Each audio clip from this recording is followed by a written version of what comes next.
ఢిల్లీలోని కర్తవ్య పథలో గణతంత్ర దినోత్సవాల్లో తెలంగాణ ఒగ్గుడోలు విన్యాసం సందడి చేయబోతుంది. ఇందుకోసం డాక్టర్ రవికుమార్ బృందం ఢిల్లీకి వెళ్లింది. గణతంత్ర వేడుకల్లో తమ కళను ప్రదర్శించే అవకాశం రావడంతో ఒగ్గుడోలు కళాకారులు హర్షం వ్యక్తం చేస్తున్నారు. జనగామ జిల్లా లింగాల ఘనపురం మండలం మాణిక్యపురానికి చెందిన ఒగ్గు కథా కళాకారుడు డాక్టర్ సత్తయ్య అలియాస్ చుక్క సత్తయ్య ఒగ్గు కళా వారసత్వాన్ని పుణికిపుచ్చుకున్నారు. అదే గ్రామానికి చెందిన రవికుమార్ ఒగ్గు కళకు ఆధునికతను జోడించారు. డోళ్ల సవ్వడికి అడుగులు కూర్చి పల్లె నుంచి ఖండాంతరాలకు చేర్చారు. థియేటర్ ఆర్ట్స్ లో పీహెచ్డీ పూర్తి చేసిన రవికుమార్ కు ఒగ్గు కళలో 27 ఏళ్ల అనుభవం ఉంది.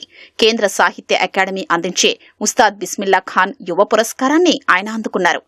ఈ నెల 26న ఢిల్లీ కర్తవ్య పథ్లో జరగనున్న గణతంత్ర వేడుకల్లో ఒగ్గుడోళ్ల విన్యాస ప్రదర్శనకు అవకాశం దక్కింది.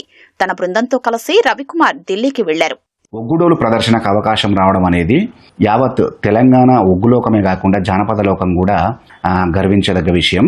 ఎందుకంటే మొదటిసారిగా రిపబ్లిక్ డే ఉత్సవాలలో ఒగ్గుడోలు అక్కడ ప్రదర్శన ఇవ్వబోతుంది. అక్కడ మన భారత సాంస్కృతిక శక్తితో పాటు అక్కడ మిలిటరీ శక్తులతో పాటు మన శక్తియుక్తులన్నిటిని కూడా ప్రదర్శించుటకు ఒక గొప్ప అంతర్జాతీయ వేదిక. ఇట్లాంటి అంతర్జాతీయ వేదికలో ఒగ్గుడోలుకు అవకాశం రావడం అనేది నిజంగా మేమందరం కూడా గర్వించదగ్గ విషయం. అభిమానించి గుండెలో కొట్టుకున్నట్టు ప్రేమిస్తున్నటువంటి మీ అందరికీ కూడా ప్రత్యేకంగా కృతజ్ఞతలు తెలియజేసుకుంటున్నాను. ధన్యవాదాలు.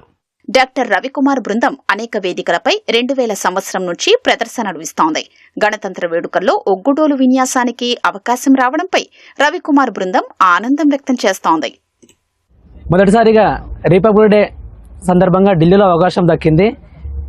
ఇంత గొప్ప అవకాశం ఇచ్చిన భారత ప్రభుత్వానికి, అట్లాగే సౌత్ జోన్ సెంట్రల్ వారికి, మా గురువారైన డాక్టర్ ఒగ్గు రమణ గారికి ప్రత్యేకంగా ధన్యవాదాలు తెలియజేస్తున్నాం.